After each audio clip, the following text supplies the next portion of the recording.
Saludos, mi gente. Ah, Aquí con ganas de, pues, siempre crear algo nuevo, siempre dar un cambio, no quedarnos atascados en lo mismo. Pues, no sé, he estado pensando de que yo tengo un historial, una historia de vida muy, muy bonita, muy, yo no diría sufrida, pero sí muy trabajosa, como todos. Ninguna vida es fácil, a nadie se le hace fácil. Pero yo traía una trayectoria desde El Salvador, nacido en El Salvador. Um, Salí de El Salvador a los 18 años, llegué a Nueva York y me he cruzado medio país, pues de regreso ya estoy aquí en Florida, al sur. Llegué todo al norte y ahora voy para el sur. Pues ha sido una experiencia lindísima que yo le agradezco mucho a este país y es algo que es una bendición de Dios yo haber venido acá. Crecí mi familia, mis cinco, encontré una esposa ah, formidable, una gran mujer, una dama, una, un gran ser humano que me enseñó a vivir, me enseñó tantas cosas y, y yo le enseñé a ella. Y fuimos inseparables por 35 años, pero como el plan de Dios no es el de nosotros, ya se fue al cielo con Dios. Así que aquí estoy yo y todo eso es parte de la historia. So, creo que sería interesante ir narrando mi historia un poco a poco, lo que he vivido. Y no sé si hacerlo en inglés o hacerlo en español. Ahí me dejan saber.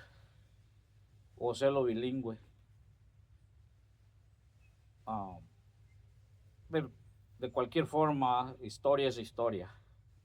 Lo único que algunas personas que pues no hablan inglés no entenderían en realidad lo que la magnitud de la plática. So I am thinking about talking about the story of my life, my trajectory, leaving El Salvador when I was 18, coming all the way north to New York, living in New York for 9 years, traveling back south, living in Virginia, I think about 19 years, and the rest here in Florida. So, finding the best partner in life that God could give me, my wife. We have 5 kids, 5 boys, and when our youngest kid turned 18, God called her home, and she went home to the Lord, and that led me here searching for a path through life without her. And it's been difficult, but it's when you put everything in God's hands, everything is possible. She passed away 5 years ago, and I'm here um, trying to, navigate this life that we navigated together. And we had plans. Believe me, we had so many plans. for the future, for our retirement. I am retired now. So we bought this piece of land with all those plants, living off the land, making our own.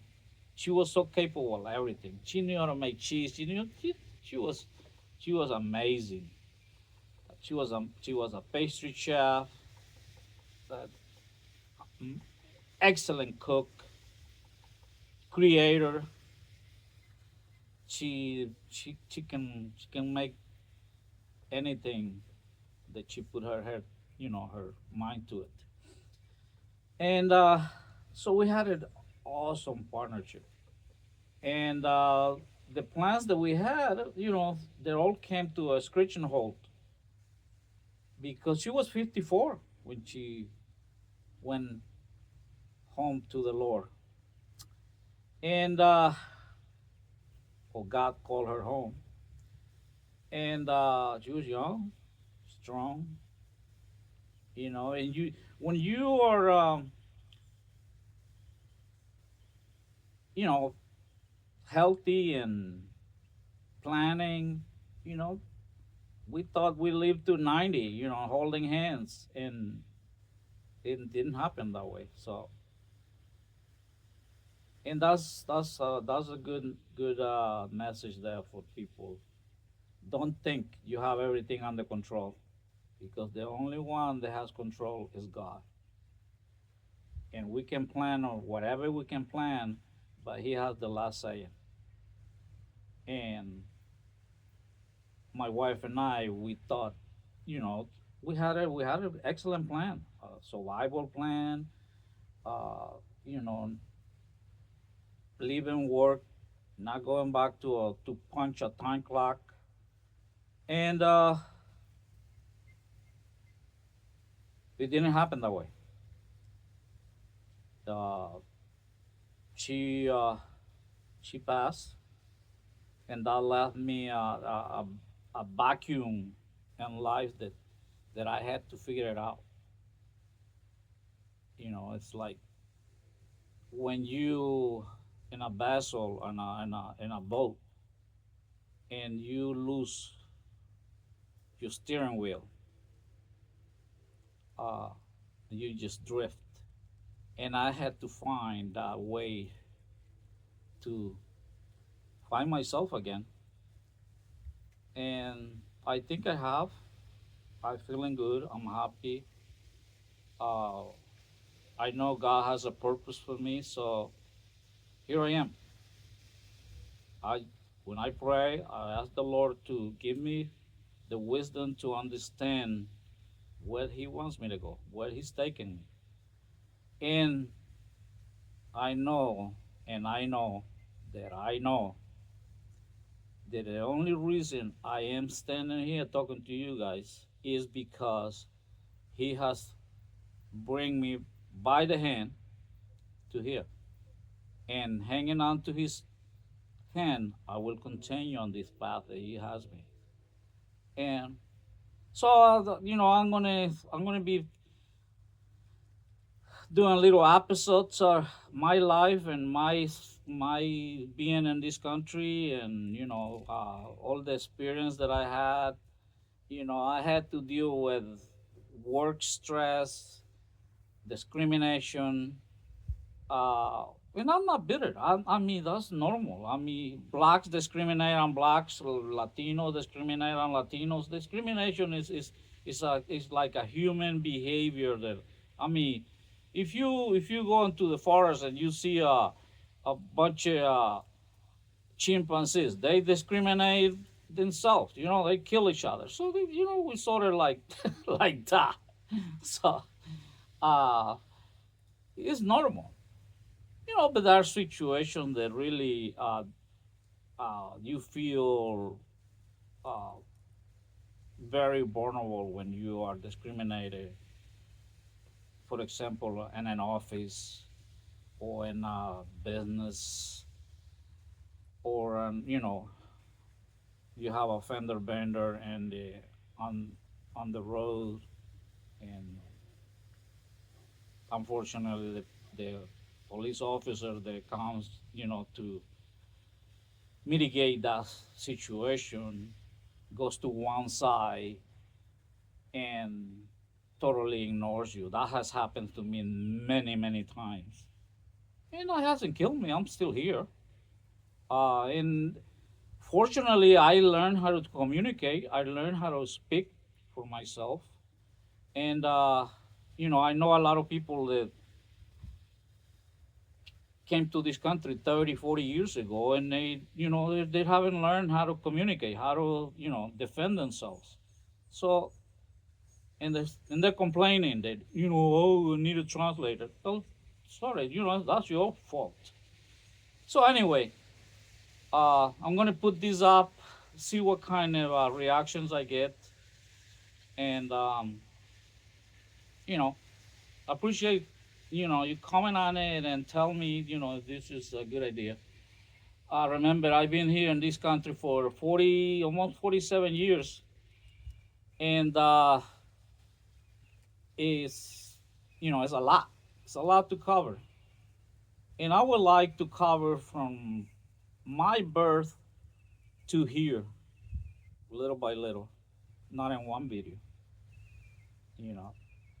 And I don't want to overwhelm, the audience, when with a 3 hour video that nobody's gonna watch. So that is my project right now. Yes, I have the homestead here. I got plants. I got a lot of that I can show. But that's, I think my life story is worth telling too, and my job history, my challenges raising the family, uh,